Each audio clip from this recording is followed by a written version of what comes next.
Welcome to Emotional Support Water Bottle with Hannah and Ailish. I'm Hannah. And I'm Ailish. So I just want to say that daylight savings time Oh my gosh. has literally drained the life. life out of me. I feel like I was talking to a girl at work about it and she said the same thing. Like, I cannot wake up. I cannot. I mean, and I can hear the alarm, but I'm not, like, it takes a long time for me to, like, hit it and snooze it. Same. I mean, it'll be one of those situations where I think my alarm is in my dream or something. And then I'm startled, like, oh my gosh. Yeah. And then I'm just so exhausted. In the past, like, 3 weeks, basically, at work have been so just like busy, and I've been staying late and then having to just lose that hour, and I just feel awful.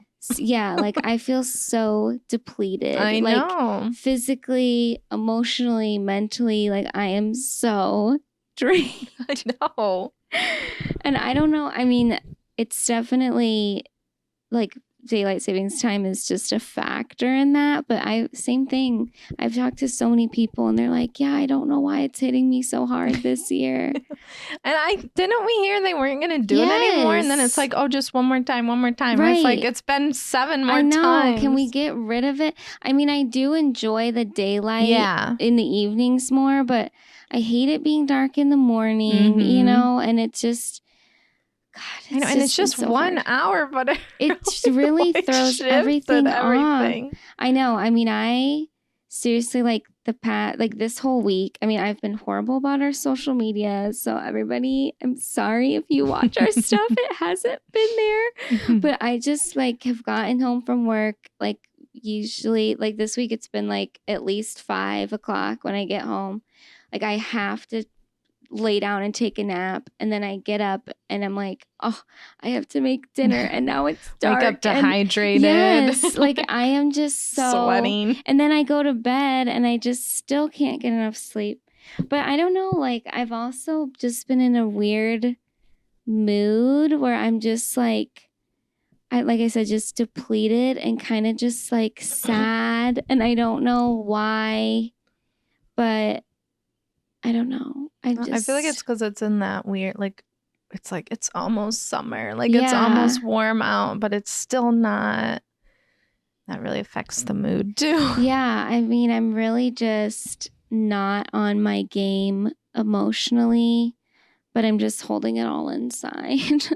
But, like, you know, as per usual. But, yeah, I feel like I don't have anything to, like, give. Like I'm so just like, oh my God, I can't. Like I just need to sleep for like a whole day. I know. That would be nice. That's like the good old days. Nah, all day. I know. Rotting. And when I say I take a nap, it's literally okay. I can do like 30 minutes. Like I don't have more time, but it's just, I don't know what it is, man. This hour, spring forward, has just really messed us up. It really has. Yeah, but anyway, should we talk about the Oscars a little bit? Sure. Overall, I actually thought it was kind of good. Yeah, I didn't think. It was just regular. Yeah, I mean, it wasn't nothing crazy. Again, like we had said, I thought the fashions overall were very good. I know. I don't think I saw one that I was like, whoa. You know, like we used to get like the goose or the swan around somebody's neck. But I thought everybody looked really good and their makeup looked really good. I didn't love, and I understand Ariana Grande's dress because of Wicked and her character. Like it was very reminiscent of that. But like, I always feel kind of a certain way when people who aren't even nominated dress up in these huge extravagant outfits. It's like, okay, you're presenting, like chill out a little bit. Yeah, I think it would have been really pretty if she didn't have that that extra, shocked. yeah, because it was just so much. I mean, it was cool. It was. But I think it would have been so pretty just to see her in that super pretty pink and like her hair and her makeup look good. Yeah, I just think it would have been really pretty.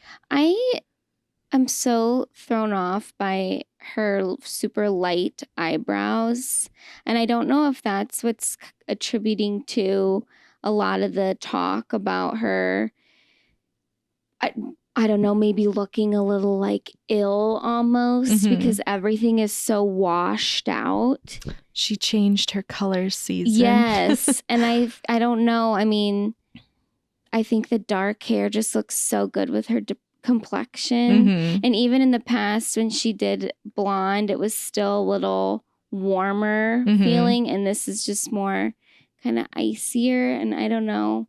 I wonder how long she'll... I know. Well, it probably took so long to get it like that. Right. But she's like, I'm just going to dump the dark on there. But I wonder if she did color the eyebrows a little bit, if that would make a difference. Yeah, like just a little bit darker. Yeah. I know. And then I wondered too if they were going to have any like reshoots. But then the trailer came out. So I'm like, I don't think they will do reshoots. So I guess she's just going to keep the blonde. Yeah. But I do like that it's less hair. Because you know how she has like, always has those big extensions, so it almost looks, I don't know, it looks different. Well, I saw somebody on TikTok and they were commenting on this, and remember back when she did what was that show called that she was on Disney Channel? Or was it Nickelodeon, not Disney? Victorious or Sam and Cat was the other one. But she had they made her dye her hair, and then all the time when she had all those extensions and had the half pony or high pony, that it was like, oh, I have to wear my hair like this because it's so damaged. And the guy was like, where are we on the hair journey? Right. Like, is your hair still recovering from that? Like, I guess, I don't know what her natural hair, like, where is it right now? Like, is it healthy? Is it long? Like, I don't know. I know, because I'm sure she has a little bit of extensions in there, but it almost looks like it could be her hair just dyed because there's not nearly as much of it. I know. And it's not like insanely long anymore. So you do almost wonder if it is her hair. I know. I'm sure it's not. I know. But it's believable if she said it was. It's funny because that was such a huge topic of conversation, and now it's like not at all. And the guy was like, where did we leave off with that? But yeah, I felt really conflicted with the best actress with Emma Stone. Like, because we can talk about Poor Things. Finally, I watched it. No, I watched it too. Hulu. Didn't have to pay $20 for it. And I just felt like, I don't know, I felt weird about the whole concept. And I get the larger message where it was, okay, you know, kind of like a dig at men in a way where they just see the beauty of somebody and they didn't care that she had the mind of a literal infant and how like twisted that was. Right. But I don't know. I mean, I saw somebody saying online too, like, oh, this was like the female Frankenstein, but it wasn't, because this was still written and directed by a man. So it's still from a male perspective. So it's like weird. And I know is also a book, and I haven't read the book. I heard the book was better, but I don't have any insight to that. Yeah, I got the audiobook. I haven't started it yet. So I am curious about that. I did. It was definitely a different movie. I did like the concept of like the part where you're like experiencing life for the first time, but as an adult, even though you have like the child brain, but you get like the adult body and like the other adult thoughts. And I really loved the set. It was beautiful. It was. I thought that was so cool. I love the costume. Yeah, I thought that was worthy of that Oscar win. Yes, and I think visually the movie was really cool and different. For sure. But I had to fast forward a lot of the like adult scenes. Were your kids? They were my son and my husband were just like playing like Minecraft with each other, so they weren't really watching, but I still was fast forwarding. So a lot of that I didn't actually see. So that was like the majority of the movie. Like, oh dear. I would be like, don't look. Don't look.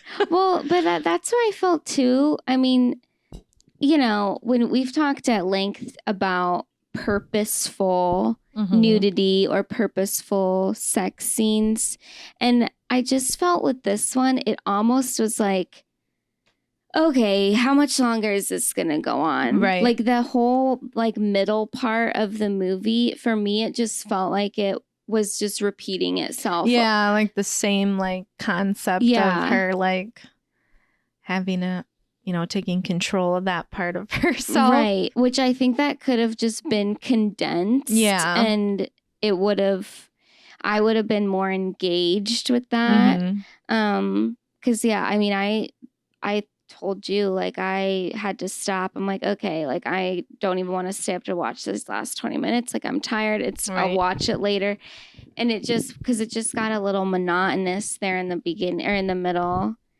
And I think that Emma Stone did a great job. I mean, she is a really good actress. But I did hear an interesting take in comparison with Lily Gladstone. They were saying Emma, I think this is on Juicy Scoop actually with Guy Branum, and he said Emma Stone kind of gets the opportunity to win an Oscar like every few years. Right. But what roles are there going to be more for Lily Gladstone? Like, I hope that there are more for her, or just, you know, like Indigenous people in general. And I also just don't feel like these two movies, like Killers of the Flower Moon and Poor Things, how can you even compare the acting? Like, they're so different. Like, the movies are so different. And that's, I think, just, you know, all the movies that were even nominated for Best Picture, it's like, how do you pick between, it's like, the obvious choice is the biopic, you know? So it's like, I feel like none of them really, even to compare any of them, really makes sense. Yeah. I don't know how you would like pick.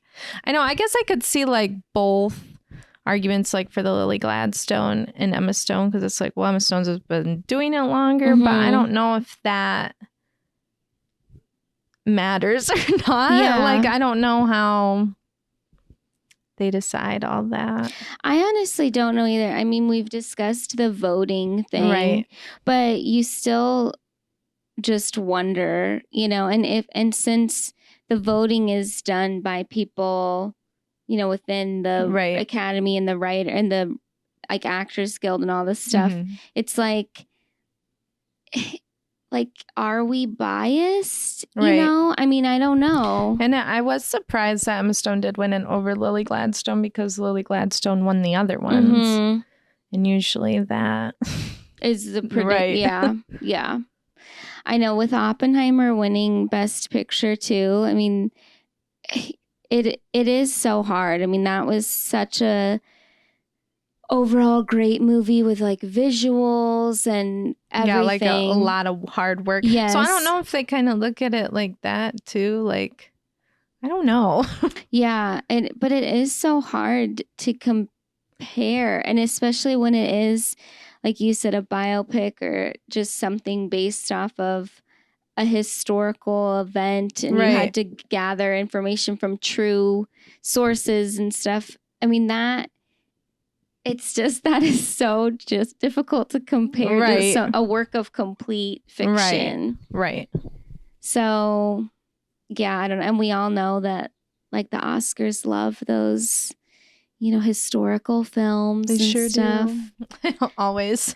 What did you think of the Al Pacino, like, announcing the award? Actually, when it, like, happened, I, like, because like there was like just a little bit of commotion, like I think I had gotten up and sat back down, and then when everyone was like laughing, I like ended up rewinding it. I'm like, did I miss something? And then I'm like, oh no, he just said it But I thought maybe they just told him not to go over the other ones because they were short on time. Yeah, I mean, I didn't really think it was that big of a deal at all. It's like they were showing us the different Best Picture nominations throughout the show. Right. So why did they... So I think everybody knew. I mean, I saw so many people online that were like, I wanted to see him again. Okay, but like...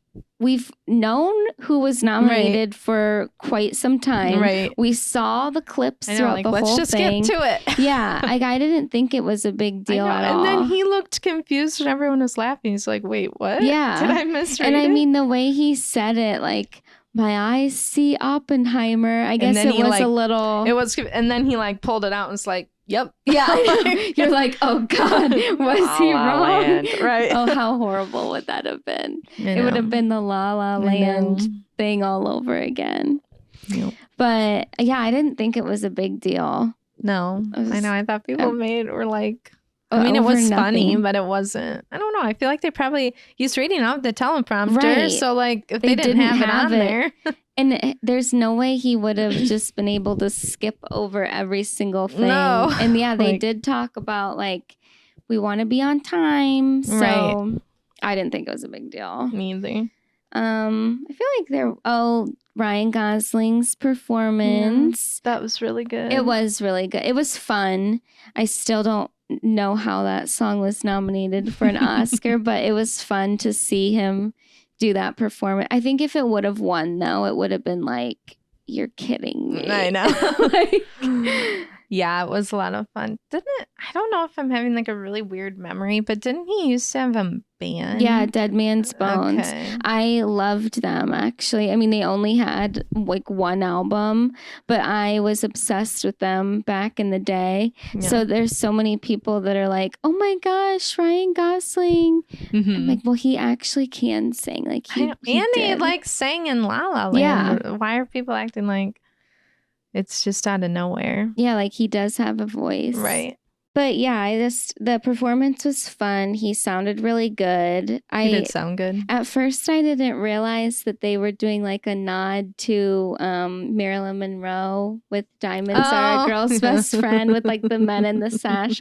I didn't get that until I saw something posted online, but I thought that was cute. I know. The whole thing was cute. Yeah, it was just fun. It was. But I was glad that What Was I Made For won. I mean, I cannot, like, that song is so beautiful. And every time they perform it, I am just in awe. Like, I know, it's such a pretty song. I know, I'm like, I want to be part of a brother duo. I know. Sister duo. Where are our brothers? Where's our talent? I know, like, that is so cool to be like a siblings and be able to do that together. I know. Like, win Oscars for your music together. Win That's crazy. Everything. I know. Like, how wild. I know. And just they're so supportive of each other. I know. Like, it's really beautiful. And they have a huge, well, I don't want to say huge, but a significant age gap, too. I know. So it's kind of sweet. It is sweet. Like, I'm making music with my little sister. I know. I'm trying to think if there's anything else, like, super notable. The John Cena. Wait. Oh, yeah. John Cena? Yeah, the naked thing. I mean, I thought it was funny. I know, like, I thought it was funny too. It really looked like he was naked. Well, I think I saw a picture. Yeah, like, I saw him with like the underwear. Just that like strip underwear on. So that they really they made it pretty close. Yeah, that was wild. And it was funny how it was for best costume design. That was funny. Yeah, they did. Their little banter was cute. And then Ryan Gosling and Emily Blunt's banter was fun. Yeah. Like, those were just cute little moments. There were a couple like jokes from Jimmy Kimmel that I was like, okay, this is tired. Right. But again, it's so hard to please everybody in that situation. And it's like, you can't do too much. You can't do, whatever. I thought actually a lot of the speeches were really good. Yeah. And sometimes it's like people are like, oh, dummy actors or like dummy movie people. But it's like they can be really well spoken and stuff. And it is nice to hear like a nice speech, but. And we had a little, like, I'm so sorry to these people because I don't know everybody. And I think it was for maybe short film or foreign film. I can't remember the one about Ukraine. Yeah. Like, that was emotional hearing him talk about that. I know he'd had a really good speech. Like, thank God they didn't cut him off. I thought they were going to. Yes. I feel like so anxious when they're doing their speeches. Like, hurry up. I know. I don't want you to have this secondhand embarrassment for them. Yeah. And then the other one, too, from, oh my gosh, what was that one called? Something of Point of Interest. The one about, like, the World War II documentary, or not documentary, I don't know why I said that, about the place, or the home next to the concentration camp. Wasn't that one was called? It was something of interest. I don't know. Maybe not Point of Interest. Place, something of interest. Yeah. Whatever. Sorry, I didn't see that movie either. It looked I good, looked though. for it. I couldn't get, I mean, I'd have to pay for it, but so I couldn't get it. But when they went up and talked about everything that's going on, too, with, you know, with the Gaza Strip and with the Jewish people, like, that was also really emotional.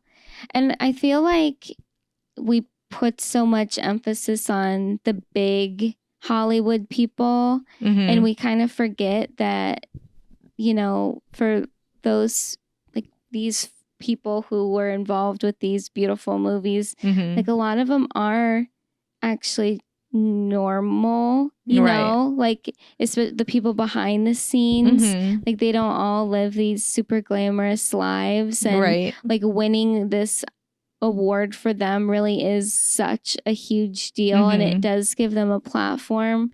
I don't know, you just kind of forget about that sometimes, so it's nice to hear them come up and talk about things that are meaningful for them, and that they have a voice. Yeah, because they don't get the media coverage that, you know, Ryan Gosling gets. Right, yeah. So, and then Robert Downey Jr. Winning. His trajectory is just insane. I mean, that you cannot, I don't even think you could write a book about, like, his experience. Right. Where he was so just down and out, and now he has completely turned his life around. But I think it was also on Juicy Scoop, and they were saying how obviously it's so amazing how his life has changed, but it's kind of like, if not to be like this, but if that were a woman, like, would she get the same amount of chances? She definitely wouldn't. No. Yeah, and we're kind of like, oh, a redemption story. But if that was a woman who was struggling with addiction and getting in trouble with the law as much as he was, right? Lindsay Lohan, we would have just cast her coming off. Back. Yeah. I mean, even right now with Lindsay, sure, she is making a comeback in a small way, but I don't think she had the full acting ability to, like, ever win Oscars. I mean, she was good, but not to that level. But, like, honestly, who knows? Like, we didn't really. We never got the chance up there. But, yeah, I don't foresee her having the same level of, like, acceptance as Robert Downey Jr. has. So, kind of an interesting thought. Yes. Yeah, I think that was pretty much it. Oh, the one thing I wanted to say, did you see Emily Blunt's outfit for Margot Robbie's outfit for the after party? I, like, did not love that. I mean, I don't know. She just always looks perfect. I know she does. But out of everything we've seen her in, that was probably my least favorite, though. And I know it was vintage. I know. But sometimes just because something's vintage, I'm like, that doesn't mean it was amazing. And I'm so not into the no pants thing. Like, I just feel like I can't get on board with that. I just feel like it's been done a lot. I don't know. I mean, that's probably not what I wanted to wear to a party. That was for the Oscars. Yeah. I don't know. I mean, whatever. Yeah. But that one just wasn't Yeah. Wasn't my fave. Mm-hmm.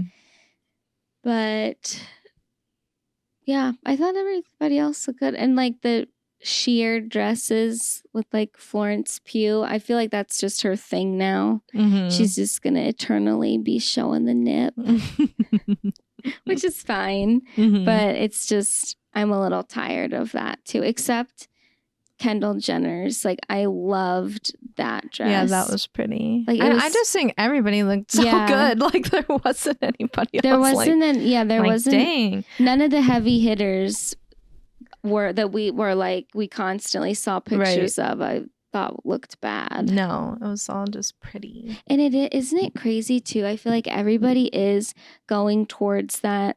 A little bit more of the minimal makeup because you saw the pictures of when Emma Stone won her first Oscar. Yeah. And how that was only a few years. I mean, it was like more than a couple years, but a few years ago. And she had heavier eye makeup on, a dark lip, all made up, which she looked great then too. But then you see this awards circuit and it's very clean, very minimalistic. It's so like everybody's doing that. I know. They look like real people. Yeah.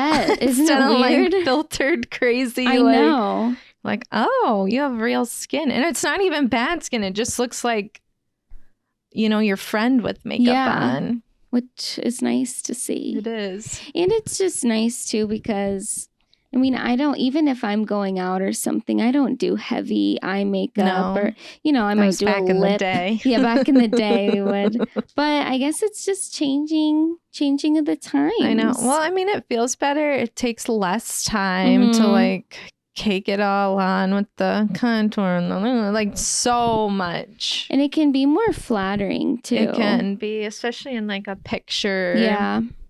Where it just doesn't look. And I feel like now that I'm showing signs of aging, I feel like it doesn't show it as much though, like when you don't have like all that makeup on, like I feel like those young faces can hold so much better more versus like because you see it like for real with some of these celebrities, when we don't have the filters or the perfect lighting, and you're like, wow, like that's really setting into your wrinkles and and like so much of the stuff is just like like people are on the sides with their iPhones and it's like when they have a ton of makeup on, you're seeing that with now it's like, oh, it just looks normal. It's just so wild too, because when we think about the YouTube days of makeup and stuff, I mean, I know that people are still doing that, but it really does feel like that's even fallen off a bit.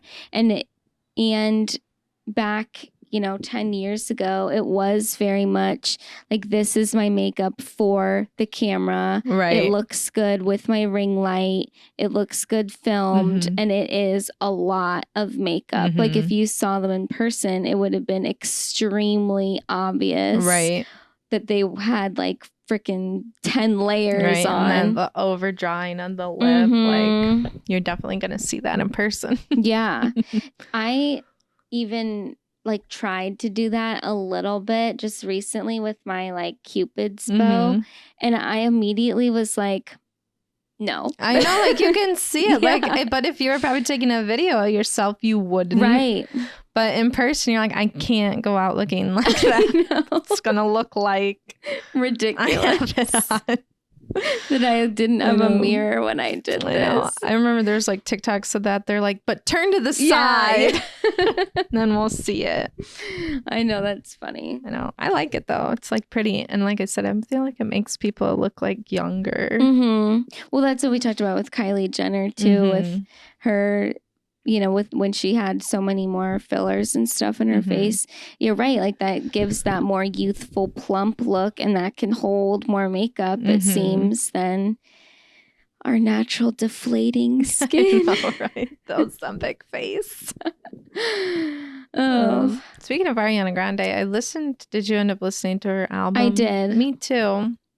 I thought there was like 3 songs that I thought were kind of pretty. But I think as like just to listen to it as a full album, I didn't love it, but I think if those songs came on individually, like in a playlist or something, I wouldn't mind hearing them. Yeah, I mean, I think I Wish I Hated You. I like that one a lot. Why Can't We Be Friends? Yeah, that one's a pretty one. Yeah, and then there was I think there was at least one more, but I do not mean this as a diss to her in any way, shape, or form, but I felt like the album was really good background music. Yeah. You know, like it sounded nice. Yes. And I've put it on at work. Yeah. And because I listened through it and I actually listened to everything the first time. And then I was like, actually I like this tone of this, and I have it on low at work. I've done that I think yesterday or the day before, and it's just been nice background. But yeah, it's something that I'm not really like thinking about. Like if one of the songs that weren't what we mentioned came on, I probably wouldn't, and I was actually actively listening to music, I might skip it because it just wasn't, I don't know, they didn't really engage me all that much. I think that we talked about this a little bit in the episode that fell off into the abyss. But I had a hard time with the faster songs understanding her. And I guess that's my only complaint on some of those songs. Not all the songs, just some of those, because I wanted to hear the juicy details. I wanted the juicy lyrics. And when I couldn't like actually look at them when I was listening to it, I was like, I want to know the juice. Well, when she does that like very soft, higher pitch too, it's hard to understand her words. Yeah, and I want to hear the words. I want to hear the juicy. But, and I also, again, I couldn't hear all the words. I didn't think she really like laid into the ex-husband that bad. I didn't think so either. And people were like, oh, she's coming for him and blah, blah, blah. And I was like, I didn't think she did I miss something? Yeah, I did not feel that way. I thought there's a couple spots. But it was mainly just like, one small part of the lyric. It wasn't like, I never would have been like, wow, this whole entire song is a full-on diss track. Yeah. Like, I didn't feel that way at all. No, and I also felt like, and I don't, it was almost to the point where I didn't even know if they were necessarily about him, like some of the songs. Yeah, I mean, I thought that, and I didn't watch the video for We Can't Be Friends. Yeah. But you did. And from hearing it and like seeing some stuff online, that definitely seems more Mac Miller coded to me. That's what people were saying. Yeah. So I kind of wondered that. It almost felt like not all of it. And then I was like, are some of these like love songs Ethan Slater? Well, some of them seemed like that. I know, like the Imperfect for Me. Yeah. And The Boy Is Mine. Yeah. But then it's like, when was she writing these songs? I know, I would love love to know. it's like, there could have even have been, it could still be about her ex-husband, just at a different point in time.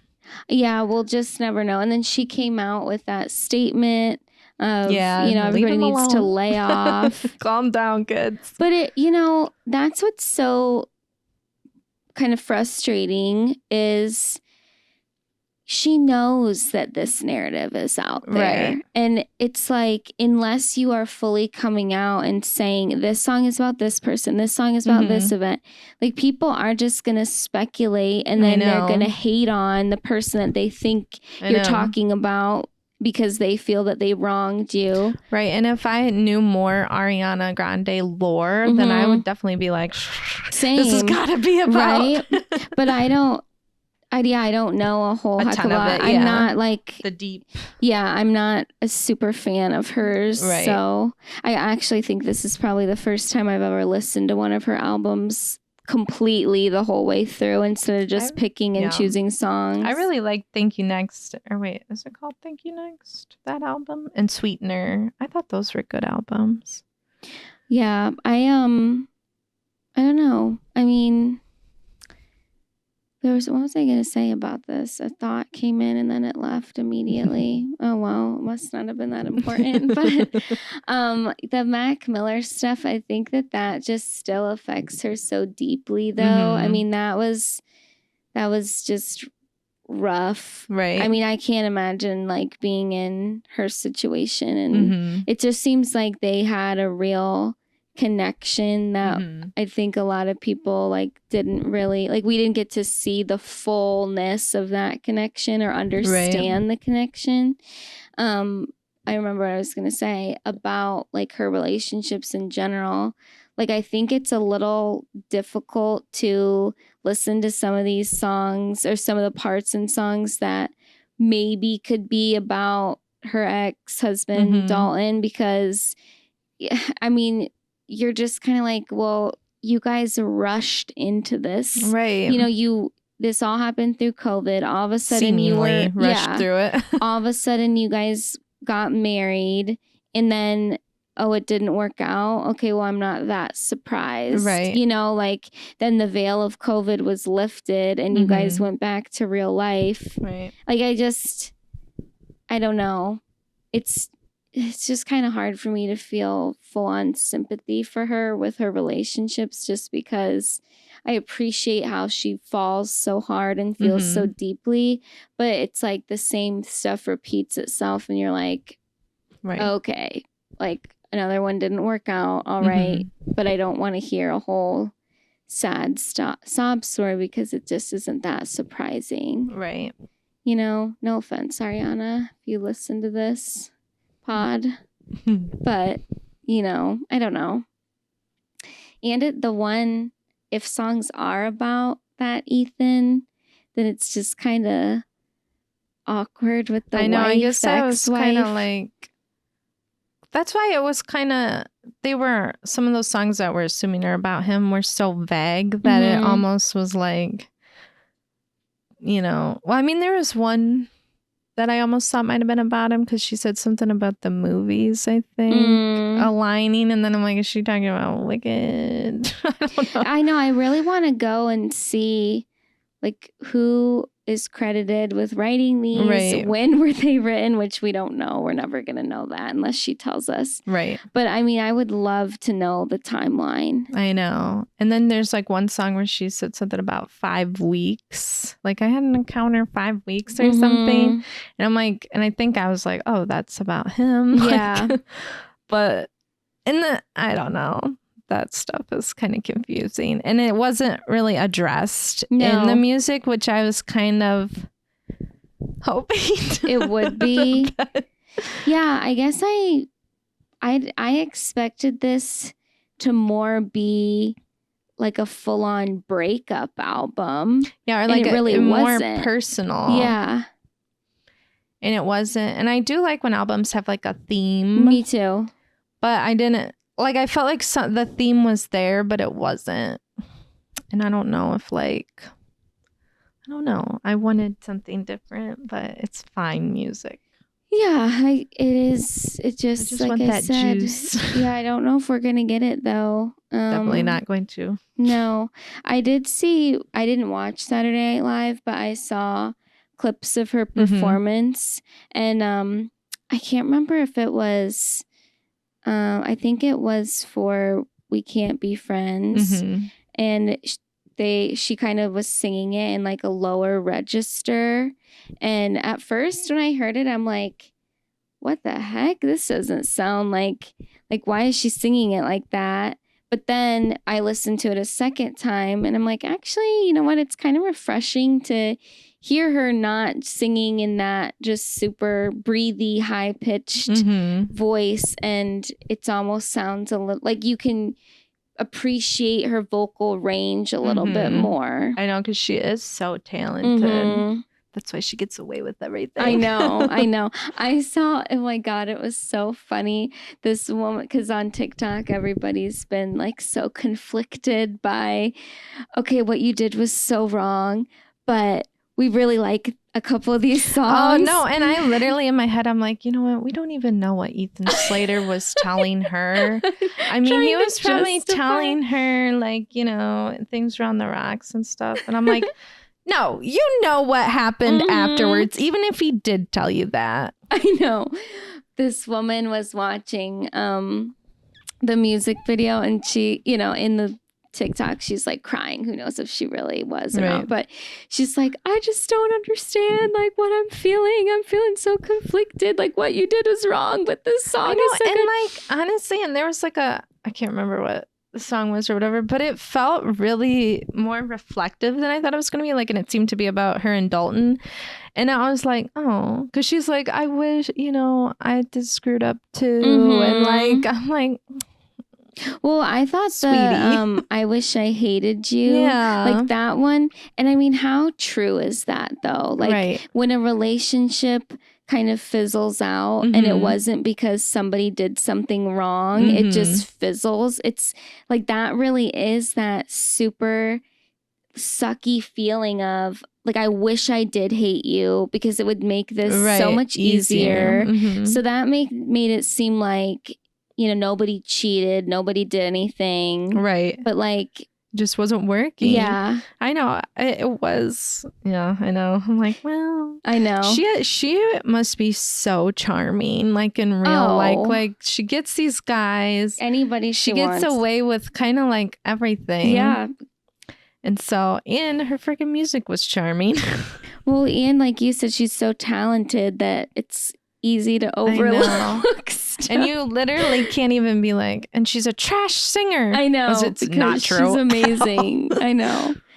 The other thing on that TikTok, the woman was talking about Evan Peters in the music video too. She's like, he's just so fine. Like I could love a piece of him, and he's a little bit dead behind the eyes. And I'm like, oh my God, he is though. And that's like part of why he's so alluring. I know. I wish he would have been in it more though. It was like, I feel like it got hyped up and then I'm like, he's barely in it. But that was probably just me. Where is Evan Peters right now? I think he's taking a break. Didn't he say something about like, he's like, I need a break. After the Bundy thing? Or wait, American Horror Story. There was one season of American Horror Story, and he's like, "No, I need a break." Wait, didn't he do Ted Bundy though? Or am I thinking of what was that one? I thought it was Ted Bundy, but maybe it wasn't. Dahmer is who it was. Yeah, Jeffrey Dahmer. Maybe that was part of it too. Probably. I just remember him saying he needed a break. So I guess that's where he's been. How many heavy roles have you done? And now you need a break? Like we want to see you all the time. Remember when he was dating? Who was that? Halsey? Oh God, I forgot about that. That's random.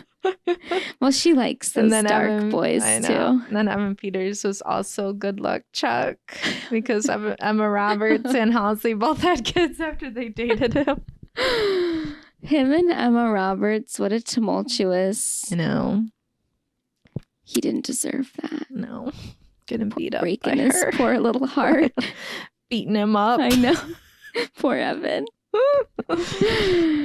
Anyway, I don't know. I don't really want to even talk about the Kate Middleton thing. It's just so crazy. Have you been following that? I have a little. Like, at first I was like, whatever, she's just getting a procedure. But then people are like, no, like, where is she? I don't know. I do think it does seem like I saw somebody say, I wonder if she had like an eating disorder and had a complication from that. Maybe. And that'd be hard for a royal to say like, yeah, I'm having a complication. But I don't know. I literally don't know. I know. I heard too, this was also on Juicy Scoop, Heather's take was that she had that abdominal surgery that they said. And then there was like a complication. And I mean, that's like a pretty big surgery to have. We don't know exactly what it is, but like, I mean, you had 2 C-sections too, and like how sensitive that is and how difficult the healing process can be in that area.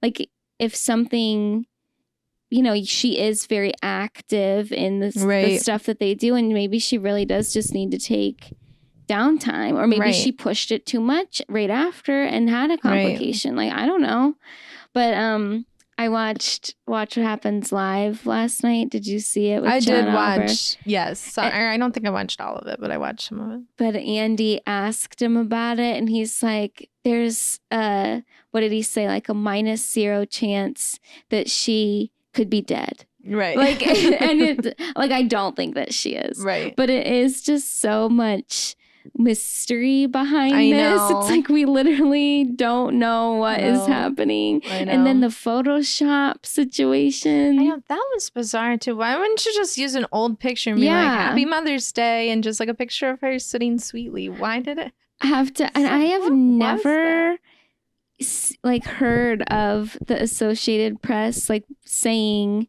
pull this photo. Or like them having that like request and that it cannot be out anywhere because we detected Photoshop, or I heard potentially AI. Like, what is going on? I know, it's like, what was the point of that if you're not being secretive? I don't know. It's weird. And then her coming out and saying, I'm an amateur photographer.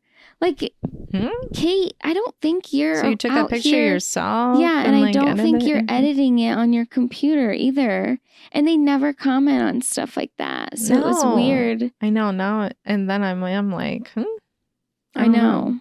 It's weird. Like and John Oliver said, we need a video or photo of her holding today's newspaper.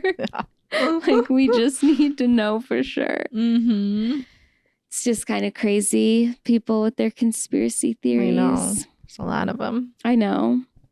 Do you have any other hot topics before we get into our recaps? Well, I went to the Tana Mongeau. Oh my God, yes. I can't believe I forgot to ask you. It was my birthday, so I bought myself the Tana Happy 30th.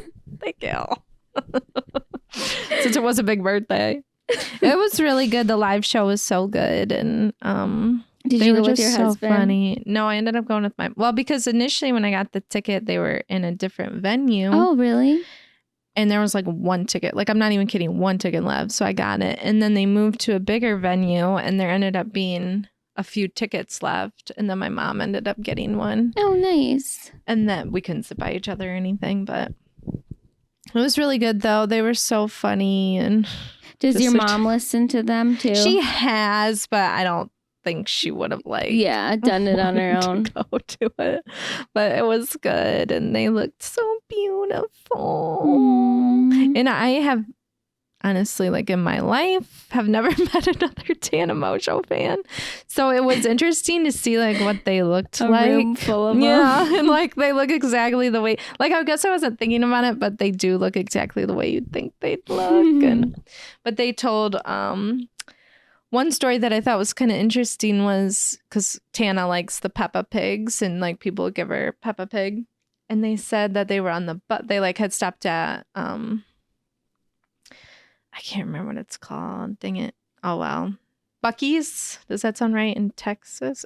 Oh, like a restaurant. Okay. So they're like at this restaurant, and Tana was like in the restaurant, and some of them are still on the bus, and they kept getting these notifications like on their way there, like an AirTag thing. Oh. And they're like, why is it doing that? And they started getting, so then these girls like just kind of like showed up, and they like got to basically meet Tana, and then they come back and they're like, wait a minute. Like, what is going on? How'd they know where we were? And they ended up cutting like into the Peppa Pigs because they had a bunch of them on the bottom, and somebody stuck an AirTag in there, and it was those girls. They're like, I can't even believe they thought to do crazy. That. I know. I thought that was psycho. Crazy. I know. And it's like, she's like, you can literally Google like our tour list, like, you know where we're gonna go. And that is insane. I know, that's freaky. And I know that's like I can't even imagine, like, if I was a huge celebrity, I'd not be terrified. Accept stuff like that. Right? Especially because you've heard of even like just cameras in a stuffed well, she animal. said that that's happened before, and that's kind of why they thought to look. That's happened before to her, and she still accepts stuff. Gifts. But yeah, she's like, that's why we looked. And she said we went through like literally all the Peppas, like poking like up them. Oh my god! That's when they found one. I was like, holy crap. That is scary, honestly. I know, it is scary. Like, thank goodness they were like not serial killers. I know, like, I almost said normal people, but to do that, I'm not sure if you next are. Level. That's, even if you're a huge fan, like, come on. No, like they said, you can literally see where they're going. Where like, we're going, right. You can figure out like, oh, they might stop here, It was just wild. I'm like, gosh, people are literally nuts. Did you buy that t-shirt or did you make it? Which the Brooke one? Yeah. I had somebody make it at my mom's work. She just had like a Cricut. Okay, because I was like, if they make those and you've been saying that. No, that was custom. Yeah, I'm trying to think of anything else kind of crazy. I mean, they told like their regular stories, but it was weird to see like all the side people like Ari and Ty were like there. I'm like, oh my gosh. It's like, I've never actually seen you in person. So this wasn't, they're not doing, like they're not recording these, right? No. It's not a live podcast. It's just a live show. Yeah, it's like it's a live podcast, but they're not recording them. Gotcha. Yeah, it's just but they were funny. They were on. Well, hopefully one day we can take our show on the road and we'll be on tour. I know. I was kind of thinking that because obviously I've been to Celebrity Memoir Book Club, theirs, and then like I know Chicks in the Office. I wonder what Chicks in the Office does for their like format because they just talk like pop culture stuff. Like they don't really try to be like funny where it's like Tana and Brooke just are funny. And then like Celebrity Memoir Book Club, those girls are actual stand-up comedians. Yeah. So I just wonder like. Well, we don't. Right now, we don't have like funny stories that we could even be telling. I mean, we have funny stories that are funny to us. So I don't know if other people would find them funny. So it is weird. Like, did they do audience interaction or no? Tana, yeah. No. So not that's really. So tough they like too. Kind of would like if like everybody was like woo. Yeah, but no like Q&A stuff. So that's just, that's interesting too. Like, I guess it's something that you just kind of get used to doing. Right. But that would be so hard. Like, obviously we are not at that level. Right. But it's interesting to think about like what some of these other people are doing. And it does seem like a lot of comedians do these like podcast live shows. So it's like they have that extra like, okay, we can do some stand up or like try to do that. But if you're not, who else? I saw that Rachel Bilson's podcast was doing like a live show too, but I thought hers are mainly interview. They are. So then I was like, I wonder what they're doing. And it did look like they had somebody up there, but it would seem.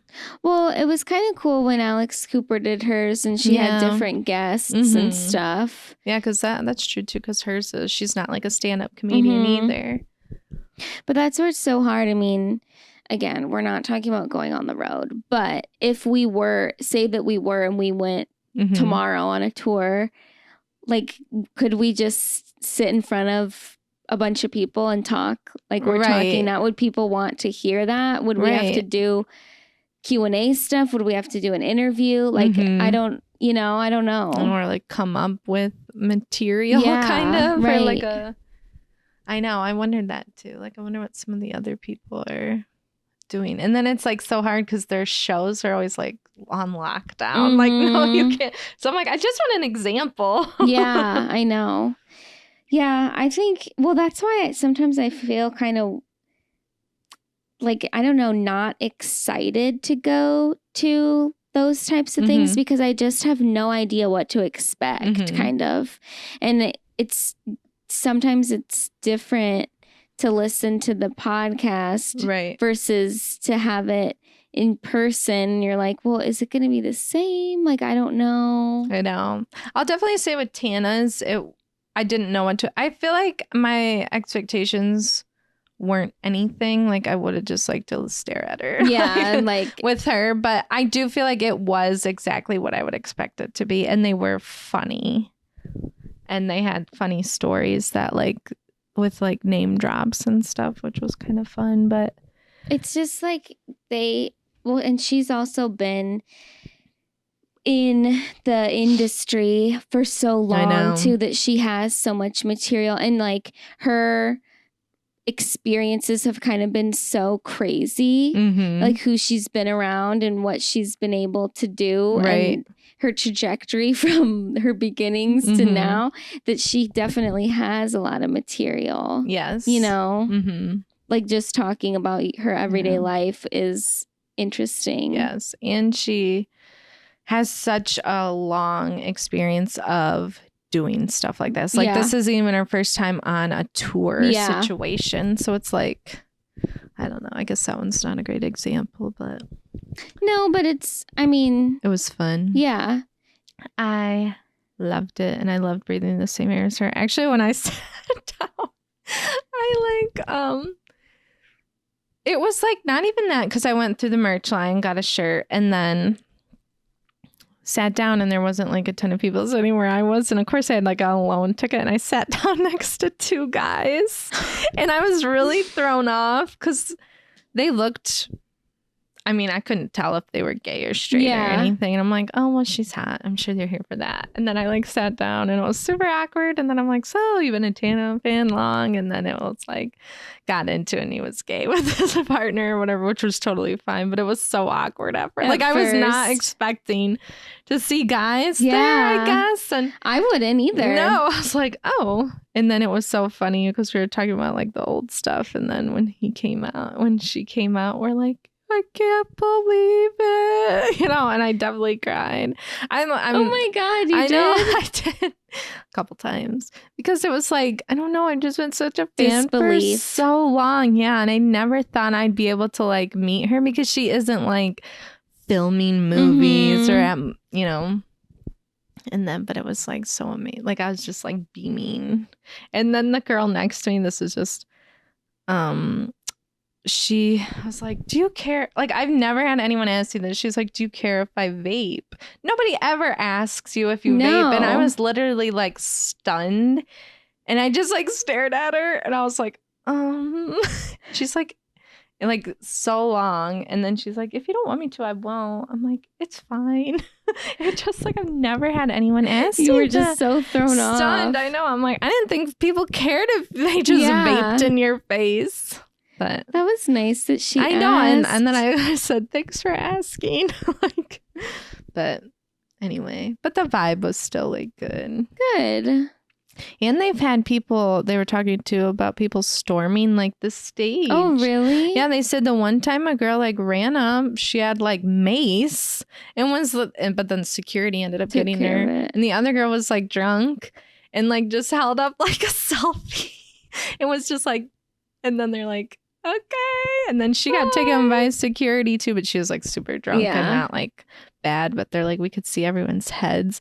And then I was looking at their Insta story and another person stormed up there, got up on the stage before security got them. And then Tana was like running off. It's like, what are you people doing? That is so scary. It is so scary. Like, you just don't know what people are gonna do. And it's like, and they have security, but they are vulnerable up there, It's not like it's not like a concert where there's barricades and everything. You could just literally walk right up there. I mean, theoretically, and somebody did.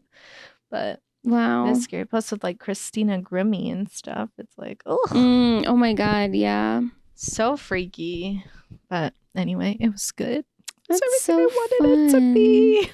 Isn't that funny though? Like we talked in a previous episode about how we would react if we met like a celebrity and we're like, I don't know what we would do. I know, just so and then awkward. You just were in the same vicinity as Tana and you got emotional. I know, because I just so many memories of her. Like it's just crazy. But did they do a meet and greet?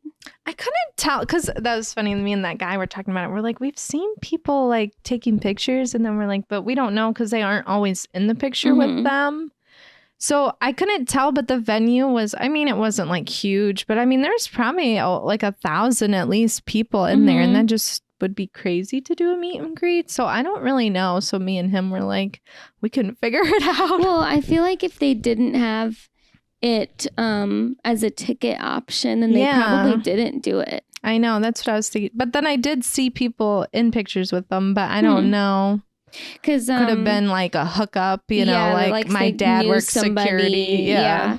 I know when Heather McDonald does her shows, she said it's beforehand. like you have to pay extra for that, and it's like a ticket option, which is really the only way to do it, because if you have it just like a free for all, right, you'll never get started. No. You know. I know. And like with Celebrity Memoir Book Club, it was just anybody, but it was a smaller venue. Yeah. And I'm sure if they keep doing, or if they do like bigger ones, they'll probably have to like do something. That, I'm sure. Yeah. What were ticket prices like? Were they reasonable? For Tana? Mm-hmm. Yeah, I think, what did I pay for mine? I think I paid like $105. Okay. I feel like that's pretty standard. Yeah. I know. In the Celebrity Memoir Book Club, theirs was cheaper, but yeah, I feel like it was fun. It was worth it to me. Yeah. Yeah. That's so crazy that they moved to a different venue. Though. I know. And I got freaked out because I got the email. I'm like, do I even have my ticket anymore? Yeah. And then I still had a ticket, but I'm like, I wonder, because the other one was a smaller venue. I'm like, I wonder if I would have been closer. Oh, yeah. But they tried, like it said, we tried to make it comparable or whatever. But I'm like, I'll never know. I mean, that guy, we're talking about that too. We're like, I guess we'll never know. Yeah, that's so true. Like, I'm sure that I don't know, you get kind of like cynical at that point. You're like, well, they probably just did the first few rows and made them cost more in the new venue, you know? So everybody got pushed back. Lame. I know. Yeah, that's really fun. What a fun 30th birthday. I know. And then me and my mom found an outlet mall. Oh, nice. On our way back, we're like, did you stay the night there? We did end up staying the night. I was going to say. The show started at 7:30 and like ended at like 9. I'm like, we totally could have just drove back, but we didn't. And then that morning, we're like, if the outlet, because we stopped at a Panera Bread for like a breakfast.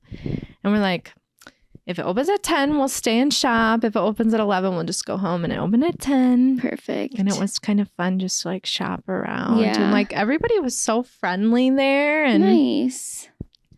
It was just kind of, it was a little chilly, but it was nice to be outside. And yeah. So we ended up shopping until we dropped. I wondered, because when I saw your post, I was like, oh man, like I wonder if she's trying to drive back tonight. We like totally could have though, and it would have been fine. But no, we spent the night, and so it was good. And there was like a bunch of people that went to Tana that were staying at our hotel because it was right behind the first venue, but it was just like 2 really minutes. Close. Yeah, Nice. Like it took 5 seconds to walk there, but that's good. Yeah, so it was kind of like a nice day, and it was nice to shop without the little rats dangling off of me. I could think. You can actually look at stuff, and I got some summery stuff for the kids, but anyway. Good. Yeah.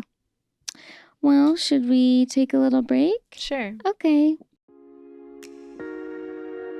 Okay, guys, so you've heard us talk about dough, good for you cookie dough before, and how they make the most amazing cookies.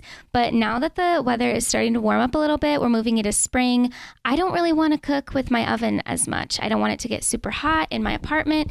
So Hannah and I are switching over to the donut holes, and they just came out with their red velvet donut holes right now.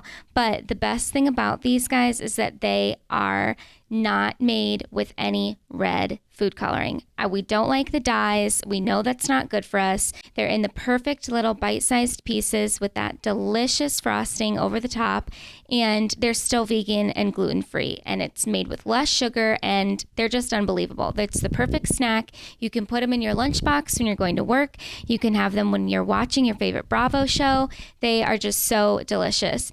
And how can we forget about the tried and true cookie doughs? I'm just going to eat it straight from the tub, straight from the fridge or the freezer. These are good for you. They have those added vitamins in there to help you stay focused and have more energy. So it really is a healthier option for that same delicious cookie dough treat. So if you're looking to try this delicious snack from dough, that's DEUX, it's really fancy, you can use our code WATERBOTTLE and you'll get a nice little discount of 10%, which is amazing. If you spend over $35, then you can also use free shipping to get free shipping on your order.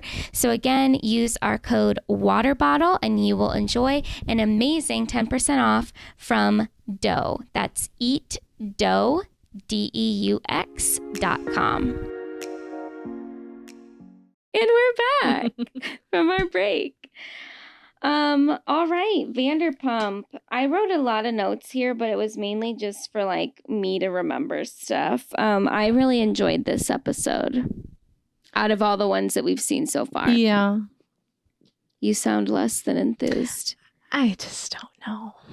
I just don't know what to think. I mean, it's still frustrating. It's not a bad like I said, my problems with the show is, like I said 100 different times when we're watching it. But it's not that the show is bad. Yeah, it's just hard. I am feeling that this episode is closing the chapter on the Rachel stuff. That's what I'm hoping. We're not going to be rehashing that continuously, but there still is going to be tension between everything with Sandoval. Right, like the fallout is still there. But I'm hoping with Lisa being like, I talked to her, and then when Sandoval's like, she blocked me, she's like, okay, then drop it. Yeah, then we're done. I like that really seemed I know. I'm like, okay, can we stop talking about her on the show now? And this is when they knew she was not going to be coming back. Like they knew for sure. So we start this episode with them coming back from Tahoe.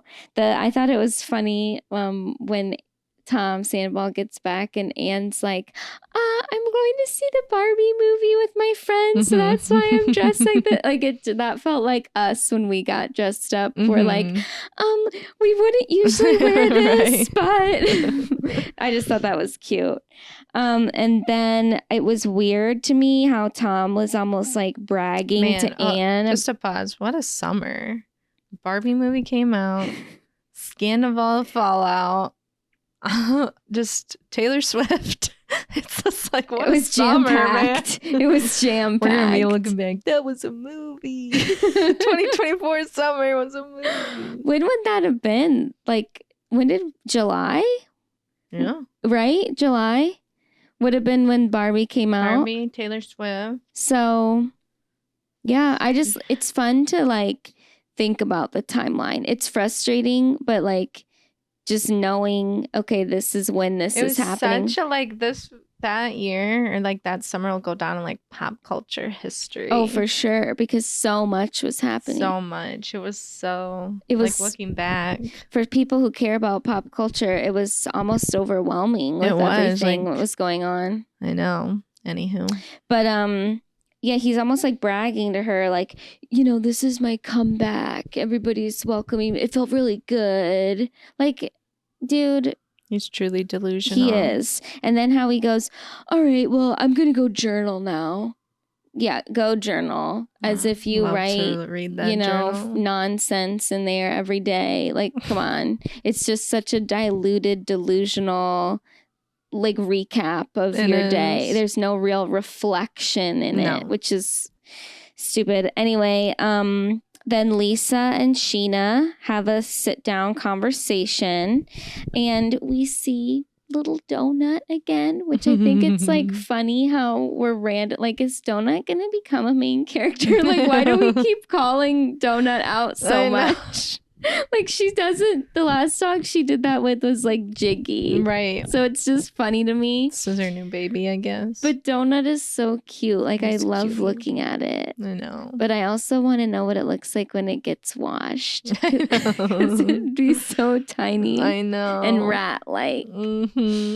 Anyway, that's just random. And then with their conversation, I was thinking how last week we were saying, well, everybody was basically saying, like, Ariana is not the one that Scheana should be looking for sympathy. And Lisa is that person that Scheana should be looking to that for. And because she's going to give it to her, you know, and she's going to be like, I mean, she does sympathize with Tom in a way that's a little confusing, but whatever. But that is really who Scheana should be going to instead of trying to get this from Ariana. Right. So and that's where I just get frustrated because I'm thinking like my producer hat on, and that's what we've said it a million times too. Like, I'm getting frustrated with myself with watching this season because I almost feel like I know too much and I'm questioning everything and it's not making it as enjoyable.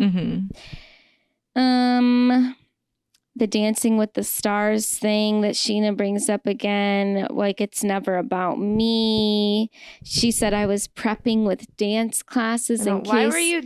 prepping for a dance class that you weren't even gonna be a part of. Why like, did she sounds think like a you problem. they were gonna ask her? Like, and she never once said. And like, what does that even mean? Like, she took one dance class because she felt like it. Like, I just wasn't buying it. Yeah, it just because she's not saying, oh, actually, like someone did reach out to me. Like that would be different, you know, if it was either gonna be me or her, and then all this stuff happened and they chose her. Like I would understand being a little salty about that, but like they didn't. From what we know, they didn't reach out to you. No, she's not saying it if they did. Yeah, like so you're saying you randomly prepared for no reason in the hopes. Like that makes no sense. It's wild. That makes no sense at all. And then she put the dig in of, you know, oh, well, she's come a long way since she was my backup dancer. Yeah, like, okay. And then they showed the clip and Ariana looked way better than Scheana dancing. So I know that is such a hateful comment to give to your friend for no reason. No, it's like, what does that even mean? That's like, just pure jealousy. It is. It came off really bad. Mm-hmm. I just thought Scheana was really playing the victim here and just being like, oh, well, this is, you know, me just pleasing everybody else. It's just the story of my life. But I liked how Lisa, she kind of got a little frustrated. She's like, then change that. Yeah. Like that is a you problem. Then change how you are trying to please everybody else. Like stop complaining. But even on the after show, like she still is kind of, again, we'll use this phrase, doubling down and not, like, I don't know, maybe she needs to talk to her therapist about some other things too, because it seems like she has some stuff to work through. She needs to get a Midwest. They all need to get somebody from the Midwest to be their freaking counselors. Not a life LA coach ones from aren't LA. working. Yeah. Okay, then Lala and Ariana get some coffee. I don't know. I just feel like the Lala Ariana friendship feels a little forced to me. It definitely is. I feel like because they've not gotten along 100 million times on past seasons, and I just don't think they're compatible. I don't either. And in what universe are they just casually going to get coffee together? One where you're being forced to film together, right? Well, because Ariana is not filming with some other people, so I guess there's only a limited amount that she can film with. But Ariana I was laughing so hard, like the flashbacks and the editing for this season, like they are killing me. Like when Ariana said, you know, I just haven't, like I don't usually get angry, and then they flash back and show like moments of her yelling at people and like being angry, which I get what she was saying, right? But it was just funny that they like juxtaposed that, and I just think the black and white flashbacks are really funny. And like the shirt is colored. Yeah. But Lala kind of gave it to her and like questioned like, why aren't you defending Scheana over that picture? And I don't know, like, what do you feel about that? Like, do you think that she should have like come to Scheana's defense? Like, I feel torn. Yeah, I feel torn too, but also Ariana wasn't there, so she really doesn't know the actual context of the picture. Yeah. And so for her to have to like defend it is kind of weird, I think. And it's like, but also, I guess I feel both ways too. Like when people like come out to fans, like just like the Ariana Grande thing and like Selena Gomez has done it. It's like, I don't know if it really does that much. Yeah. And it's like, it is going to be confusing for people when we, you know, even if you're not an Ariana stan, but you hate Sandoval and you see Scheana like buddying up to him after this whole big thing. It's like, yeah, we're probably going to come up to her. And I think for her own safety, she probably should not have stood next to Sandoval, or like mental safety. I don't know. I mean, I can see from the other side too, like it was just a picture. They are doing a job. Right. You know, I can see. And it's I just don't even think Ariana was even mad about the picture. at I don't that think she point. was either. So it's like, why, if she's not mad about it, why would she think to defend it? At the same time, though, I remember when that came out and so many people online were coming for Scheana about that. But which would like kind of make sense at that point. So I don't know. I can definitely see both sides. I thought it was nice that she ended up putting a little statement out, but you're right. Like, did that even do anything? On the after show, did you watch that? No. Okay, well, I watched it before I came over here. Side note on this episode of the after show, they had the entire cast of The Valley on there too. Oh, I guess I heard clips of it. Which was kind of, I get that they're pushing The Valley, but it just you're not on the show living pointless that time. Yeah. Like I could see if Jackson, Brittany, and maybe even Kristen were on there, but like everybody, I'm like, I don't even really know you, and you're not on this show right now, so why are you talking about this stuff? But anyway, Katie and Ariana were interviewed about this, and like Katie was like pissed about it. Like she's like, why would Ariana do that? Like she should know better than to take a picture with him. And Ariana like really wasn't saying anything, and I'm like, does Ariana not care, or is she just letting kind of Katie fight the battle because she doesn't even want to like get involved? Like I don't know. Well, and like with filming the after show, and now she was probably a little before she's seen some of these episodes, she probably doesn't know what to think at this point, because she has seen all the things that Scheana is saying behind her back. So she probably is kind of like a little confused and not really sure what to say. So I am thinking to digress slightly about the after show. I'm thinking that this was maybe about like a month ago then, because in this episode they announced Lala's pregnancy too, and she says that she's due in September. So that means that now she would be in about 3 months pregnant.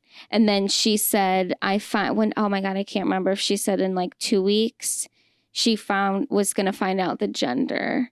So that would put it about a month ago, maybe 5 weeks, around.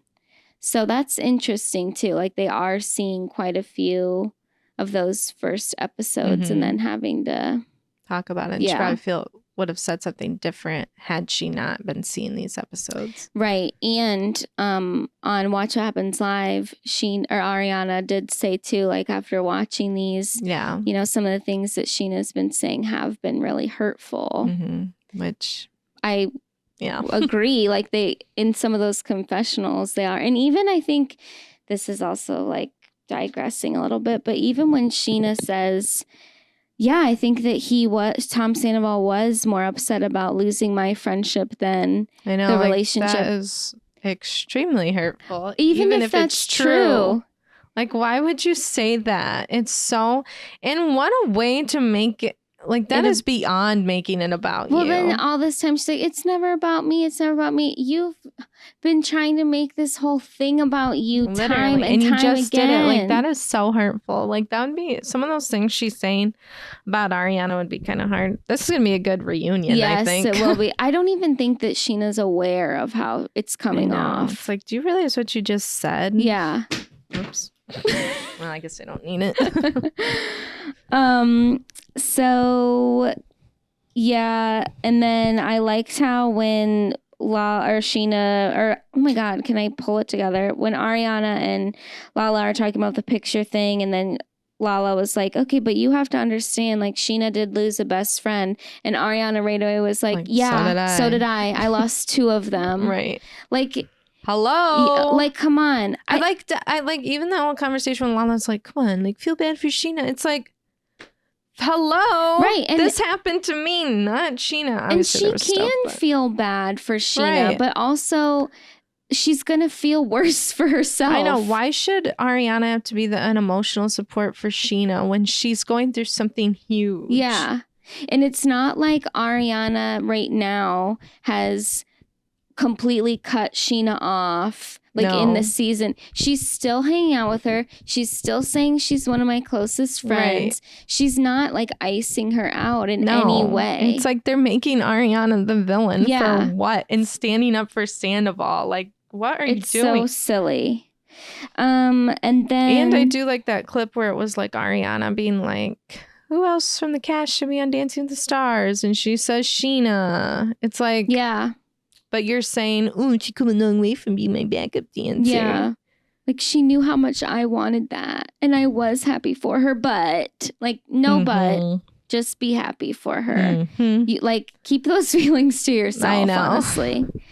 Then we have the girls' night and the guys' night. Oh, wait. No, before that, they did the dinner or the lunch with Katie, Christina, Lala, and Scheana. And this was kind of just like whatever. But the point that I really liked about this, and I wish that we could have dove into this more, like this is what I've been wanting to see from Katie.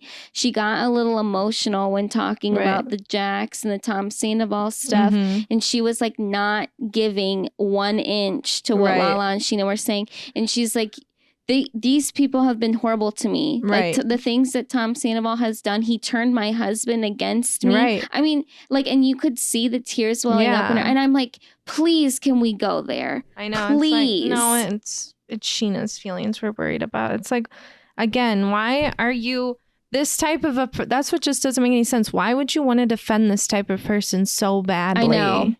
It is hard to understand. And you're like, I don't want to hear about stupid Sandoval anymore. And it's like, it doesn't even feel like it's just for the show either. You know what I mean? Like the way that they're doing it, it seems like genuine. And in reality, like if we're in the timeline of the season, we're in about July. This is only a few months after this. Why are you like, move on? It's literally still raw. Why are you so quick to move on? And then Sheena's like, but when the show first started and we were in New York, she's like, shut up. I don't want to hear about what happened in 2012. Yeah. And then I think they brought up again, like, but Scheana said that I think this was on Watch What Happens Live, that Tom gave money and stuff. And Anna was like, yeah, I mean, I knew about that and I agreed. But it's like, why are you holding on to these things? It's like, it's not to say that an entire, years of friendship should be completely discounted, but it's someone has shown you their character now. And you can't, multiple times. Yeah. And you can't like keep looking at things that they've done for you in the past. Like, look at how they're treating you now. And like, Tom still isn't treating anybody in a genuine way. No. It's all very self-serving, and I don't know how they don't see through that. But with the Katie thing, like I just want, like that's the conversation that I want to see. And Lala and Scheana aren't letting it happen. No, I mean, not that I don't think Katie would want to have a breakdown in a public place like that, but like I almost want her to let those tears out. Let us hear. Last episode when Lala's like, you made me feel this way and I want you, about Tom, and it's like having that whole argument with them. She's allowed to have that feeling and talk that through, but Katie's not allowed to, or Ariana's not allowed to. Doesn't make any sense. Like, okay, yeah, Lala can feel that way, but I still thought that was pointless for her to bring up. And then when you hear, like, for Katie to say, like, Tom played a part in turning my husband against me. Like, how that is so huge. That is horrible. Like, let's talk about it. Then we're at Tom with Sandoval and Lisa. It was completely absurd in my mind that Tom was trying to make a case for Lisa making changes and stuff without consulting him. He's done that since the freaking beginning. Like, you guys own, and Lisa even said, 2.5% stake? Why would she consult you? And they're not even basically involved in that place anymore. Like, they're very hands-on. I don't even know, like, how often they go there. And then he's all about bringing gifts to people. Like, why did he bring ice cream? I know. Is that Lisa's favorite dessert? At first, I thought he was starting his own line of ice cream. Even Lisa was like, what?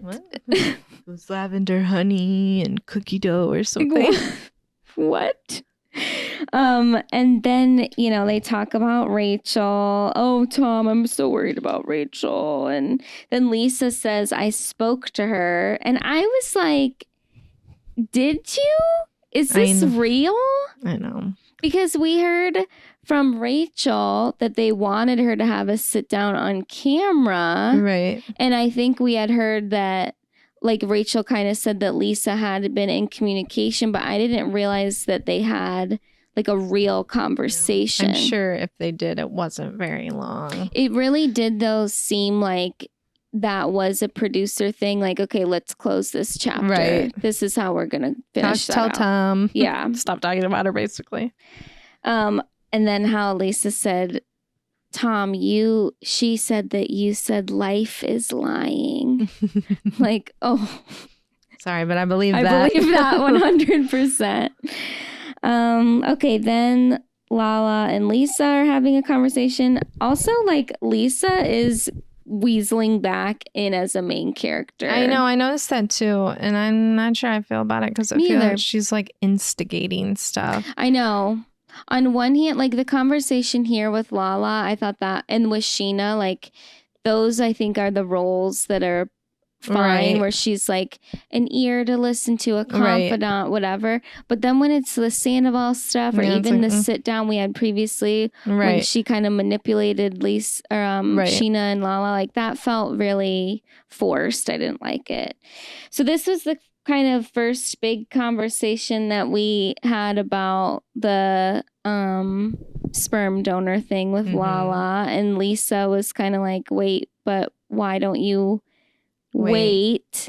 And she was like painting out, like, because she's like, I don't want to have a partner to do this. I want it to be mine only. And I just think, but that's the point of having, I mean, not the only point of having kids, but like sharing that with somebody. I don't know.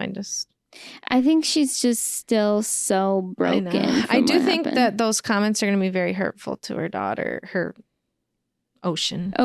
Yeah. I don't think that's going to age well. No. But it was a little conflicting though, too, because, she said that she doesn't want a partner. That's the whole point of this. Right. But then she also says, I want to have as many kids as I can. Maybe I'll adopt after this, and then maybe I'll meet somebody and we'll have a kid. It's like, but that goes exactly against what you're saying. You don't want a partner. Right.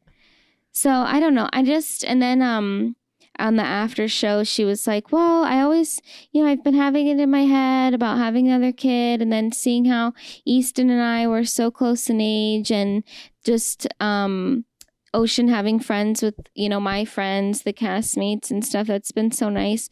But I'm just kind of like, I don't think it's a guarantee that just because your kids are close in age that they're going to be best friends. Right. And especially when you're creating this narrative, like that's going to drive a wedge in between them when you're saying, you're right, you're not mine, or I have to share you with my dad, but this one I get to have Christmas with. And it's like, how's that going to make Ocean feel when she's like, I have to leave on Christmas, but you're so happy you get to be with the other one all day. Yeah. I just like her saying that stuff. Yeah, it's like her saying that stuff. I get what she's saying, but yeah, to say it publicly in the way that she is it could come back to bite her a little bit, I think. I did like how she was talking about the rebranding of Give Them Lala. I think that I've never bought anything from her ever, or really even looked at what she has to offer, but I think the name alone is worth a rebrand for longevity, so I don't know if they're going to show any of that or not. No, that's the first time I heard of that. Me too. It's the first. Well, I feel like we haven't really heard much about her business side on the show in a while. Talk about it. Okay, then things really take a turn because Joe comes on the scene. And I spooky. I literally shuddered. Like it's so hard to watch, and I don't want to be just outrightly like mean, but it was really hard for me to watch her and Tom Schwartz together. I just can't. I can't deal with the nonsense. It is weird. I do feel like in a weird way because it felt like a lot of this season was so public and we already know what's happening. But there's been a lot of people popping up that I did not expect to see on camera, like same. Christina and Kelly. Yep. And Joe, we saw her that little bit before, but I didn't even know she was going to be on the show at all. And she had two big scenes. Right. And she was in a confessional thing that I had no idea that was going to happen either. I was really surprised. Me too. I just the whole time when I'm seeing, I'm just like, oh my God, like just stop. Like her actions just feel so performative all the time. Like it's just so cringeworthy. I can't do it. And even when she was meeting Allie, like Allie is just there like, what is happening? Yeah. Like this is insane. Okay, and then, of course, Sandoval joins. This must have been a see you next Tuesday, I'm guessing, because James was DJing, but they didn't really say what it was, right? He joins, and then Joe, I literally wrote, this is so mean, Joe makes me want to gouge my eyes out and rip off my ears. Like, just everything that she's doing was irking me so much. She's a unique person. I just couldn't do it. And just, God, if she and Schwartz were in a real relationship, like, I don't know if anybody would be able to stand to be in their vicinity because it's just such, like, just complete nonsense 24/7. I can't deal. I cannot deal. Sandoval comes over and randomly, I thought that he liked the sunglasses thing. I thought that they were his sunglasses and he was like, hey man, try these on. Yeah, I know. But then he's gifting them to him. But Allie calls out, oh, he gave the same thing to Rachel last year. Right. Like she literally said that. And I was like, ooh, nice. Like she was not impressed by the gift giving. No. He's trying to win everybody back. And then we have a random Joe and Schwartz scene where they talk about what their relationship was. And they clearly do not seem on the same page. This is when she had the confessional. And she's kind of like, I think there's still feelings there. And he's like, I think we've moved past that. And I also, I'm just a Joe hater today, but I really, really wanted to put some leave-in conditioner in her hair. It was really, really fried. I'm sorry, Joe, but lay off the sea salt spray is what I would say. Then Allie hosted her girls' night. At the same time, the boys had their dinner, boys' night. I thought the girls' night thing was really cute. I would love to hang out with Allie and have her read our birth charts. But things kind of heat up there. Ariana drops the bomb that she was not doing financially well before Sandoval and said that she was on her last $2,000. We've talked about this previously. This is unfathomable to me. I don't understand how people who work 1 month of the year and we know that Rachel was making like $300,000 or something for a season. They have to be making at least $500,000. At least I think they're making more than that. I'm sure, but I don't have a number, so it's like it's more than that. So where does it go? Yeah, that's and it's like I guess she said, okay, I bought a business. Sure. And then she went. But even if, okay, we're talking, just say they are getting 500,000, $500,000 per season, which I'm guessing is way more just thinking about how long they've been on the show. Right. But we're lowballing it. Right. That's for one season. You take out expenses, all this stuff. Yes, I get it. Taxes. But at the same time, that's one season. Think of even if we just go back, 2 or 3 years, how do you not have, like, how much are you spending? Right. You know what I mean? Like, I know. I don't understand that. I know. They need some like financial advisors. Yes. Where it's like, then get a 9-to-5. I don't know what to tell you. You're not going to make that much. It is just wild to me that she would, and I get putting money into a business is a lot, but like, I thought that they had also made a point of saying we don't, like in previous, I think it was last season when they're like, you know, we don't want to use all of our money. Right. We're getting investors.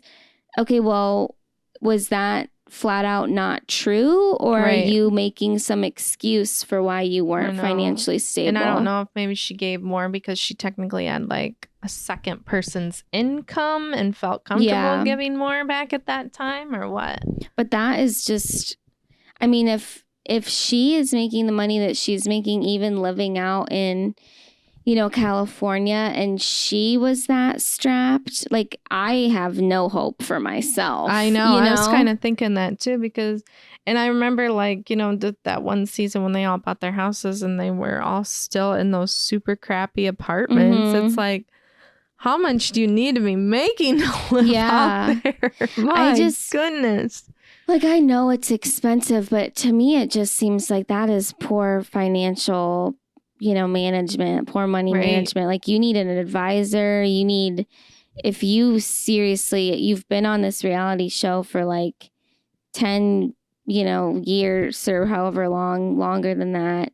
And I can see the first 5 say you're kind of, but after that, I don't see how it's possible. I truly don't. Unless you're just, I mean, maybe that's why she's so adamant about, you know, stuff with the house and like how much money has been put into furnishing it and this stuff. Okay, well, maybe we don't get custom everything. Right. You know? I don't know. That was crazy to me. It was.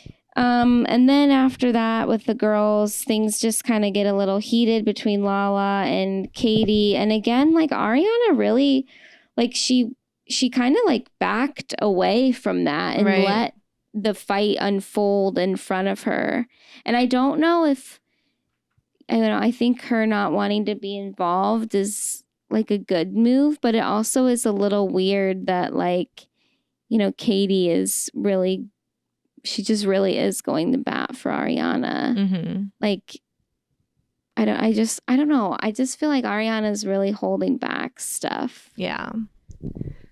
Yeah, I feel like she's always been like that. Yeah. But I don't know if it's just to like, I don't know. I think she's trying to not make herself look bad, I guess. I think so too.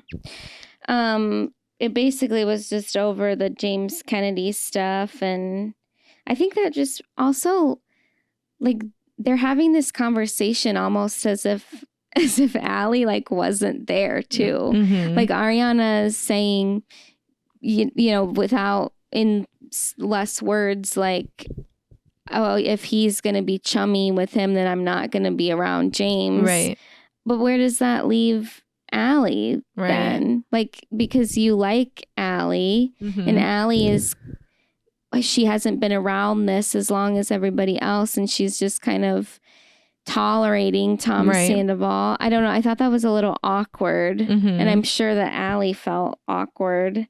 And then things just explode between Lala and Katie, and Lala again is projecting her feelings and her life experiences onto the situation when she has no reason to do that, and Katie calls her out on it, and then Lala doesn't like to be challenged. Nope. So she flies off the handle, per usual, with her anger. Which it's just like, I liked how Katie was like, if you're going to say stuff to me, say it. Right. Like, don't just bark at me. Like, come on. Like, Katie's not one to mess. Like, Lala is not going to intimidate Katie. No. Like, no. And then all of a sudden everything was fine. And then Katie still, like, I don't know if it's editing or true, but she still seemed like, whatever the heck? Like, this, like, she just shut down.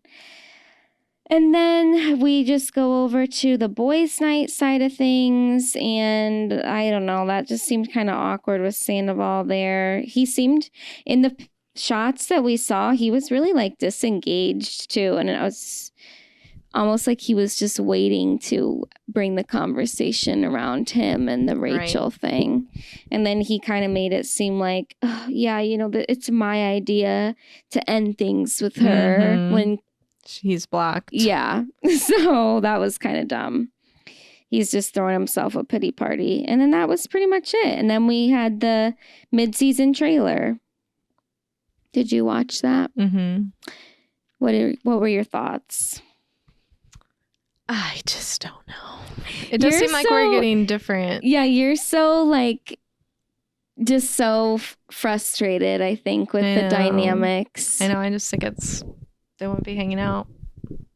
But it does seem like we're getting different kind of content towards the second half or whatever. So that'll be nice. It's just weird though, because like we've said too, I'm enjoying watching it still. Like I'm not going to stop watching. Right. But it is, I just don't know where we go from here. Right. It's just not working. Mm-hmm. Yeah. Yeah, I agree. The only thing I wrote down besides what we already talked about with Watch What Happens Live was that Ariana confirmed that Anne is not her assistant, and there was that rumor out there. But she did say that something else, another connection is in the works, which I don't know exactly what that means. I thought she was getting a podcast. I thought that she had one already, or maybe it's... If Ariana's going to be on it, I don't know. I probably still won't listen. And if it's about Sandoval, I don't want to listen. I can't do any more Sandoval. No. I've had enough. I've reached my threshold. So anyway, I guess we'll just, how we say every single week, I guess we'll just see how this season goes. I don't know. The rest of it, like with the mid-season trailer, it seems like more interesting things are coming down the pipeline, but the way that they edit things too, like I really just I'm not getting my hopes up anymore. Right. Like the one part that sticks out of my mind is when they showed James and Allie having a conversation about kids. Like I don't see Allie saying I never imagined us having kids. Right. And then the whole Brock and Scheana thing with her saying I don't see us together forever. Right. Like seems wild. I just don't think that that's... Or like it's like if this happens, I don't see us being together forever. Yeah. Versus her just saying that out of nowhere. I could see that in the context of, you know, what we're talking, or what comes up a little bit later about the rumors of, you know, her or Brock cheating with, you know, Rachel or whatever. But yeah, I don't know. It's just hard to... you know, that's just a sizzle reel and they put stuff together. So, all right. Let's run through Beverly Hills quick. This one was more interesting than the first, I thought, the first part. There was definitely more to talk about. It was kind of annoying how we had to rehash the whole Kyle-Kathy reunion situation again, and how Kyle is still feeling upset with Dorit about that. It's like, either work through it previously or just get over it. Like, I'm tired of having the same conversation, and it's silly that this happened a year ago and you're still bringing it up when you didn't bring that up this whole season. Right. Like, why are you waiting until now? That was annoying to me. They had a whole comment or a whole section about Kyle's weight loss and sobriety. And I love how the women are like, oh, when we would make comments about the drinking, I mean, they were in jest, you know? Like, really? All the comments you made, like, it didn't seem like it at the time. No. Seemed like you were being pretty mean. Yep. And then Kyle denied insinuating that Sutton has a drinking problem, even though she clearly did. Right. Like, why are you denying this? Right. Just because you didn't say Sutton has a drinking problem doesn't mean you didn't feed into that narrative. Right. Or just, it would have even been better if she was like, well, yeah, I was mad at you, so I was trying to be mean. Yeah, which I think is probably what it was, really. And also, I give Kyle a pass with the whole name 'em situation, because, I mean, that really did seem like Sutton was out of sorts. And then I think I brought it up too, where it felt like she was mixing alcohol with pills. And then we kind of found out later, like, she was drinking on her gabapentin. Yeah. Which is probably why that crazy name 'em thing even happened. Right. Like she was being a little erratic. Right. She was not herself. And it definitely didn't help her that then they showed that, like, the extra footage of her making the roadie and bringing it and how it was super strong. It's like, okay, like, Sutton, you also kind of, like, put your foot in it throughout this season, you know?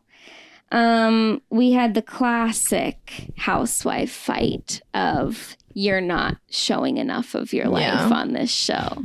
Like, I think in every single city we've had this conversation.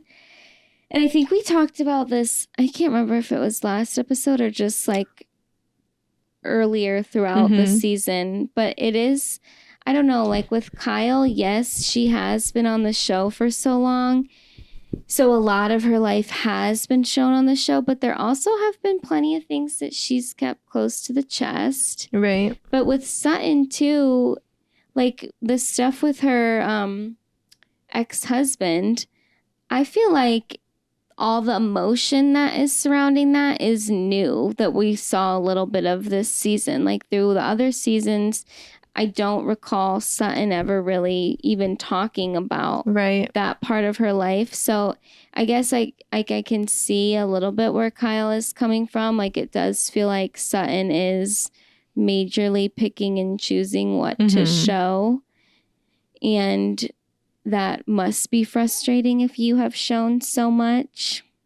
And I also made a note, like when the one thing that irks me about Sutton is how it's always like, oh, let me clutch my pearls. Like, I can't believe you would say that about me. Like, or she like instigates and then does that. Like, well, how do you expect somebody to react? Give it a rest. Oh, the stuff about the robbery.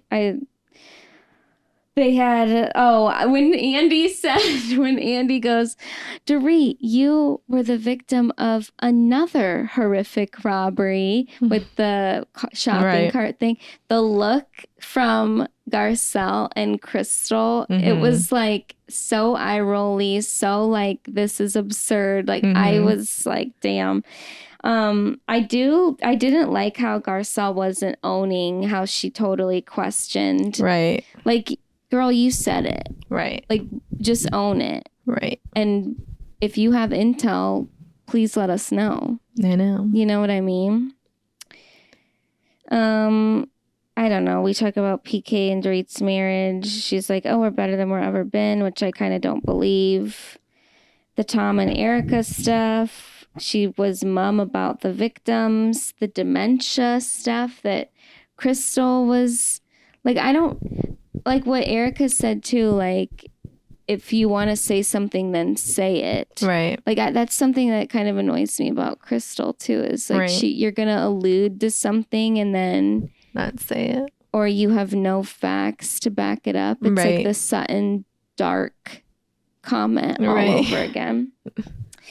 And then Kathy comes out and, she's in the dressing room and she says that the Kyle and Mauricio stuff has probably been in the works for a few years, that Kyle would not have just made a decision like this suddenly, and that it's probably been something she's been thinking about, which I don't know how accurate or reliable Kathy is, because I think she's been in and out with Kyle for quite some time. Yeah. But I kind of do, I mean, I can see that. Right. You know? Right, because people, I mean, I think that's normal for everybody. It doesn't, I don't think that Kyle just woke up one day and was like, I'm over Mauricio and I'm going to start dating a woman. Right. Which I know we're not going to get the juice on the second part of that, but I really wish that we would. And then they rehashed the Magic Mike thing, which was just so dumb. Like Sutton still is like trying to say that it was the elevator thing was planned, which was just crazy. And then she's like, oh, well, I was dealing with all these things. And like what frustrates me about that, it's like what we said about Annemarie last episode. But we didn't know about those things. You didn't share those things. So in my mind, it's not fair to be like, oh, well, this is why I was acting that way after the fact. Nobody knew because you weren't telling people. Right. So how did you expect them to just magically know that you were struggling in a different way and this was your reaction? And also from Sutton, I don't believe it. I think that you were just mad that you didn't get called up on stage. You were drunk and that was your emotion. Just say that. It's fine. We don't need an excuse. And then the big question, has Kyle been relentlessly mean to Sutton? That is what we were left with. That's what Sutton kind of accused Kyle of. And I don't know. I'm not a huge Sutton fan, so no. I guess I don't see it. And the last thing I wanted to say was it was making me laugh, and I don't know if this is something that they purposefully did as far as like shooting or if it was just a coincidence. But on the couch when it was Kyle, Dorit, and Erica, like Annemarie was on the end of the couch, but in every shot, it was almost like they told the three women to sit way closer together, and Annemarie was like completely cut out of every single shot. And I was just thought that was funny. Like that to me says that she will not be back. Like they want to erase every moment of her. Right, which they basically did anyway in this season. Yeah. But I just thought that was funny. Like every now and again you'd see like part of her arm or her dress, but everything was so tight to just the three of them, you'd forget she was even there. Mm-hmm. Anyway, that's all I had to say about that. And then the last part is supposed to be with Kathy, and then they make it seem like as soon as Kathy arrives, Sutton has a medical emergency because of some trauma from Kathy. But I do think it's random that they are bringing Kathy on. I know. It's like she wasn't even on the season. But it's also iconic. Right. Because we know Kathy's always on the outside. Waiting in the wings. But anyway, yeah, that'll be interesting. And then, I don't know, I guess that'll be that. And then we'll see. I've heard there are going to be maybe some shakeups, like Kyle might not return. But I don't know. I know. And where does that leave Beverly Hills? I don't know. Without Kyle?